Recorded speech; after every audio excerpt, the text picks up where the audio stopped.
Assalamualaikum warahmatullahi wabarakatuh. Perkenalkan, nama saya Eci Adista dengan NPM A1 A02 1054 dari kelompok 8 dengan dari kelas 1B. Perkenalkan, nama saya Desa Rizwa, NPM A1A 02 1070. Nana Anggreni Lestari Sirikar, NPM A1A 02 1048 dari Prodi Pendidikan Bahasa Indonesia. Saya akan membahas tentang pantun. Pantun pada mulanya adalah sebuah senandung. Pantun pada mulanya adalah sebuah senandung atau puisi rakyat yang dinyanyikan. Sampai sekarang pantun masih dinyanyikan. Abdul Mushi dalam pelayaran ke Kelantan mencatat cara-cara pantun dinyanyikan. Dicatat pula beberapa lagu pantun yang selalu dinyanyikannya. Misalnya lagu Dua, lagu Ketara, lagu Ketapang, atau Dendeng Sayang, dan lain-lain. Dalam kesusastraan, pantun pertama kali muncul dalam sejarah Melayu dan hikayat-hikayat populer yang sejaman. Pantun juga disisipkan dalam syair-syair seperti syair Ken Tambuhan. Tentang asal-usul kata pantun sendiri, berbagai pendapat telah dikemukakan. Pantun dianggap sebagai bentuk krama atau kata Jawa parik yang berarti pari, artinya peribahasa atau peribahasa dalam bahasa Melayu. Arti ini juga berdekatan dengan umpama atau selokayang berasal dari India. Ciri-ciri pantun. Pantun merupakan puisi lama yang terdiri atas 4 baris dalam satu baitnya. Setiap barisnya terdiri atas 8 sampai 12 suku kata. Baris pertama dan kedua merupakan sampiran, sedangkan baris ketiga dan keempat adalah isi. Banyak bunyi terakhir pada kalimat-kalimatnya berpola AB. Dengan demikian, bunyi akhir pada kalimat pertama sama dengan pada kalimat ketiga, dan bunyi kedua sama dengan kalimat pada bunyi terakhir. Ciri-cirinya yang lebih mendetail adalah terdiri dari 4 baris, setiap baris terdiri dari minimal 8 kata dan maksimal 12 kata. Ciri-ciri pantun yang sangat mudah dikenali bersajak akhir dengan pola AB atau AA. Terdiri atas 2 bagian, yaitu sampir dan isi. Contoh pantun. Berikut ini adalah contoh-contoh pantun. Yang pertama ada pantun jenaka. Contoh bunyinya: sungguh elok asam belimbing, tumbuh dekat limau lungga, sungguh elok berbibir sumbing, walau marah tertawa juga. Lalu satu lagi, pohon padi daunnya tipis, pohon nangka berbiji lonjong, kalau budi suka menangis, kalau tertawa giginya ompong. Pantun jenaka ini biasanya menceritakan tentang isi-isi pantun yang lucu dan jenaka yang membuat orang-orang tertawa. Yang kedua ada pantun persahabatan. Yang contoh pertamanya adalah: kalau ada kembang yang baru, bunga kenangan dikupas jangan. Kalau ada sahabat yang baru, sahabat lama dibuang jangan. Contoh yang lain, asam pau dari seberang, dimuat orang dalam pedati, badan jauh dirantau orang, kalau sakit siapa yang mengobati. Yang ketiga ada pantun percintaan. Contoh yang pertama, berlayar masuk muara kedah, patah tiang timpa kemudi, sekuntum bunga terlalu indah, sekalian sumbang asik berani. Contoh yang lain, kalau tuan mandi di hulu, ambillah saya bunga Kamboja, kalau tuan mati dahulu, nantikan saya di pintu surga. Baik, yang keempat ada pantun nasihat. Biasanya pantun nasihat ini menceritakan tentang pantun-pantun untuk menasihati orang secara halus. Contoh yang pertama, kemumu di dalam semak, ditaruh melayang selaranya, meski ilmu setinggi tegak, tidak sembahyang apa gunanya. Contoh yang kedua, asam kandis, asam gelugur, ketiga asam beriang-riang, menangis di pintu kubur, teringat badan tidak sembahyang. Baiklah, yang kelima ada pantun teka-teki. Biasanya pantun ini adalah pantun untuk tebak-tebakan dan mengasah akal pikiran. Yang pertama, contoh yang pertama, taruh puan di atas pati, benang sutera dilipat jangan. Kalau tuan dijak besatri, binatang apa susu 8. Lalu contoh yang kedua, bunga enau kembang belukar, bunga malu penuh berduri. Kalau kamu memang pintar, buah apa kulitnya berduri. Ada lagi namanya pantun berkait. Pantun berkait disebut juga dengan pantun berantai atau seloka. Pantun berkait adalah pantun yang terdiri atas beberapa bait antar bait yang satu dengan bait yang lainnya sambung menyambung. Baris kedua dan keempat dari bait pertama dipakai kembali pada baris pertama dan ketiga pada bait kedua. Demikian pula hubungannya antara bait kedua dan ketiga dan keempat dan seterusnya. Contoh, sarang garuda di pohon beringin, buah kemuning di dalam puan, sempucuk surat dilayangkan angin, putih kuning sebutlah tuan. Intinya ya pantun ini jawab berjawab begitulah. Lalu dijawab lagi, buah kemuning di dalam puan, di bawah dari Indragiri, putih kuning sebutlah tuan, sambutlah dengan si tangan kiri. Lalu dijawab lagi nih, di bawah dari Indragiri, kabu-kabu dalam perahu, sebutlah dengan si tangan kiri, seorang menakjunglah tahu. Ada lagi, itu adalah talibun. Talibun itu adalah pantun susunan terdiri atas 6, 8, atau 10 barisan. Pembagian baitan sama dengan pantun biasa, yakni terdiri atas sampiran dan isi. Jika talibun 6 baris, 3 baris pertama merupakan sampiran dan 3 baris berikutnya merupakan isi. Dan terakhir, contoh pantun adalah pantun kilat. Pantun kilat atau karmina ialah pantun yang terdiri atas 2 baris. Baris pertama merupakan sampiran dan baris kedua isi. Contoh, gendang gendut tali kecapi, kenyang perut senanglah hati. Itu contoh yang pertama. Contoh yang kedua, sudah gaharu cendana pula, sudah tahu bertanya pula. Baiklah, tadi itu presentasi saya. Nabel dalam pasangan Ket Lortas kerja yang dibacakan di depan Kongres Sarjana Ketimuran P1 di London. Pada pantun dan syair 1 kertas 1883 berkata bahwa antara kedua pasangan itu ada suatu hubungan yang erat tahun 1883-nya. Dikemukakannya sebuah pantun yang dikutip dari sejarah Melayu seperti berikut.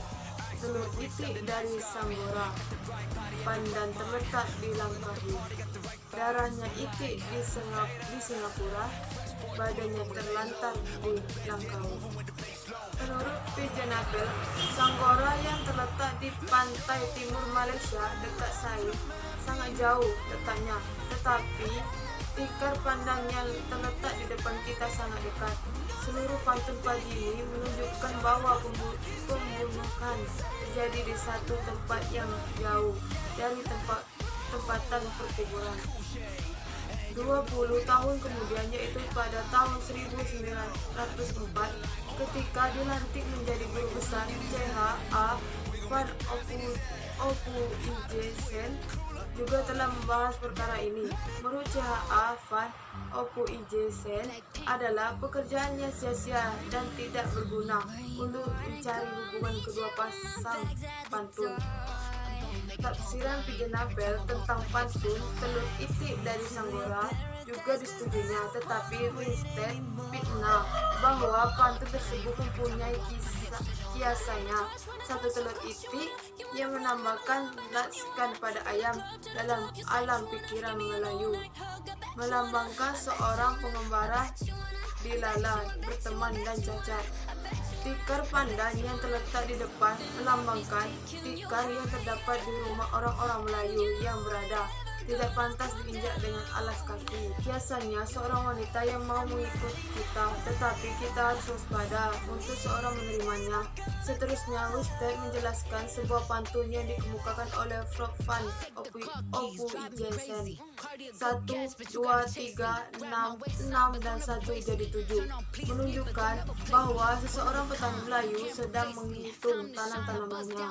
Jumlah cukup, tetapi ia tercengang melihat buah berangam, sedangkan yang ditanam ia buah delima. Oleh Deng Wisted dikemukakan lagi sebuah pantun yang hampir sama sifatnya. Pantun itu demikian bunyinya: 1 tangan bilang 5, 2 tangan bilangan 10, dan sahaya bertanam biji delima, apa sebab pria tumbuh. Wilkinson juga berpendapat ada hubungan yang betul-betul antara pasangan pertama dan kedua dalam pantun, yaitu hubungan bunyi. Pasangan pertama seolah-olah pembayang maksud yang terkandung dalam pasangan kedua. Dengan kata-kata Wilkinson sendiri, pasangan pertama harus memberikan satu pikiran puisi dengan keindahan yang tersembunyi, sedangkan pasangan kedua memberikan pikiran yang sama dengan keindahan yang terbuka. Pengertian syair. Syair merupakan bentuk karya sastra Indonesia lama yang berasal dari Persia atau Arab. Syair memiliki karakteristik sendiri. Ada beberapa ciri-ciri syair yang mudah dikenali. Menurut Kamus Besar Bahasa Indonesia, dari syair diartikan sebagai puisi lama yang tiap bait terdiri atas 4 baris dan mempunyai akhir bunyi yang sama. Adapun secara istilah, kata atau istilah syair berasal dari bahasa Arab, yaitu syir atau syur, yang berarti perasaan yang menyadari. Syair di dalam kesusastraan Melayu merujuk pada pengertian puisi secara umum. Akan tetapi dalam perkembangannya, syair ini telah mengalami perubahan dan modifikasi sehingga syair didesain sesuai keadaan dan di situasi yang terjadi. Syair terdiri dari 4 baris. Setiap baris mengandung 4 kata yang sekurang-kurangnya terdiri 9-12 suku kata. Bedanya dari pantun ialah keempat baris dalam syair merupakan satu bagian dari sebuah puisi yang lebih panjang. Pada mulanya, para sarjana berpendapat bahwa batu nisan yang terdapat di Minje 7 Aceh adalah syair Melayu yang tertua. Kemudian G.E. Marison menyanggah pendapat ini dengan mengatakan bahwa puisi itu bukan syair melainkan upajati, satu bentuk puisi yang berasal dari India. R.O. Wisted berpendapat bahwa syair pertama kali muncul dalam sastra Melayu pada abad ke-15. Dalam syair Ken Tabuhan, bukti-bukti yang dikemukakannya ialah pemakaian kata-kata kawi seperti lalangan, kata-kata Jawa seperti ngambara dan mengulurkan, perbedaan kata yang kaya, mitos Hindu, dan satu gaya yang klasik. Theo tidak setuju dengan pendapat ini. Ditunjukkannya bahwa syair Ken Tambuhan baru ditulis pada abad ke-17 atau ke-18. Unsur-unsur Jawa yang terdapat dalam syair Ken Tambuhan belum tentu langsung berasal dari bahasa Jawa oleh penulisnya. Ia mungkin berasal dari cerita Panji dan wayang yang tersebar luas di dalam Melayu sejak zaman dahulu kala. Syair sebagai jenis puisi yang berbaris 4 dan bersanjak a baru tersebar sesudah Hamzah Fazuri menghasilkan puisinya. Dengan perkataan lain, Ateo berpendapat bahwa Hamzah Fazuri adalah pencipta syair Melayu yang pertama.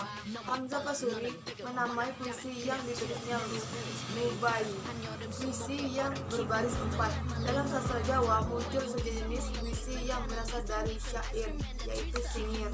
Pada tahun 1670, seorang Melayu di Makassar menggunakan bentuk ini untuk menulis sebuah syair sejarah, yaitu syair Perang Mengkasar. Lambat laun, penulis-penulis di berbagai daerah menggunakan bentuk puisi ini untuk menulis puisi romantis seperti syair Ken Tambuhan. Demikian kita melihat bahwa pada abad ke-17 syair-syair sudah bermunculan di Johor, Palembang, Riau, Banjarmasin, Batavia atau Jakarta, dan Ambon.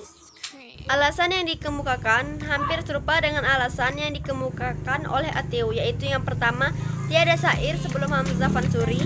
Yang kedua, Tiada bentuk syair dalam bahasa-bahasa Nusantara kecuali sangir dalam bahasa Jawa yang berasal dari syair Melayu. Yang ketiga, pada paruh pertama abad ke-17, puisi Hamzah Fansuri tidak dikenal sebagai syair, melainkan rubai dan valencin. Dalam bukunya 1726 menyebutkan tentang Hamzah Fansuri yang terkenal dengan syairnya.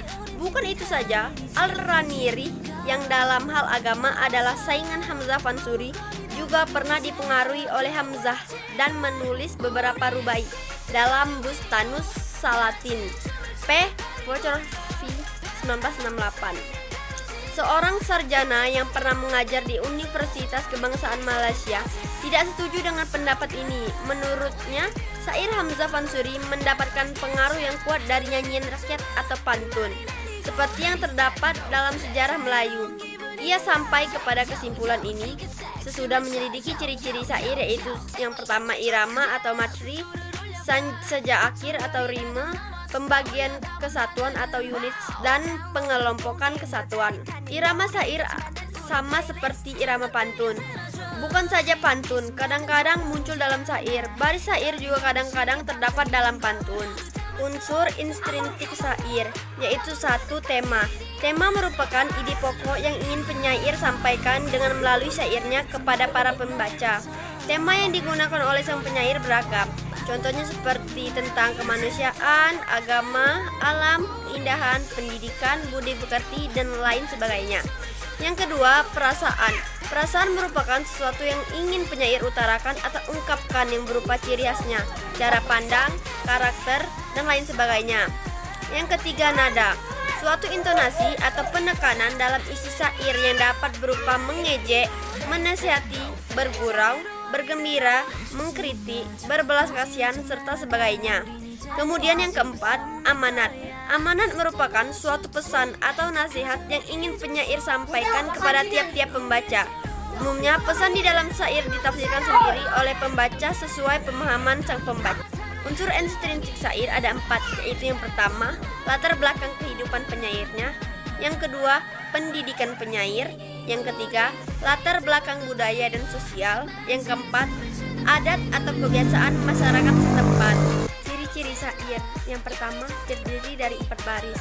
Syair bisa terdiri dari beberapa bait, namun di tiap baitnya syair harus terdiri dari 4 baris. Kemudian yang kedua, tiap baris terdiri dari 4 sampai 6 kata. Yang ketiga, tiap baris terdiri atas 8 sampai 12 suku kata. Tiap baris syair memiliki 8 sampai 12 suku kata. Suku kata merupakan jumlah gabungan satu atau lebih huruf konsonan dan satu huruf vokal.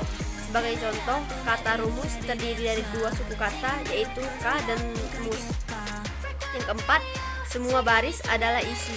Berbeda dengan pantun yang memiliki sampiran di 2 awal barisnya, syair hanya terdiri dari isi dalam 4 barisnya. Ciri-ciri syair inilah yang membedakannya dengan pantun dan puisi lama lainnya. Tiap baris dalam syair biasanya menyampaikan cerita atau pesan. Kemudian yang kelima, memiliki rima akhiran a. Ini berbeda dengan ciri pantun yang memiliki rima ab-ab. Kemudian yang keenam, berisi cerita. Yang kelima, memiliki rima akhir a. Ini berbeda dengan ciri pantun yang memiliki rima ab-ab. Kemudian yang keenam, berisi cerita atau pesan. Syair biasanya berisi tentang sebuah cerita atau kisah yang mengandung unsur mitos, sejarah, agama atau filsafat, atau rekan belaka. Dan syair juga berisi petuah atau nasihat bijak. Jenis-jenis syair. 1. Syair panji. Syair panji merupakan syair pelipur lara. Syair ini biasanya bertema kisah pengembaraan dan peperangan. Di dalam syair panji terdapat unsur kisah percintaan. Yang kedua, syair romantis. Syair romantis berisi tentang percintaan yang biasanya terdapat pada cerita pelipur lara, hikayat maupun cerita rakyat.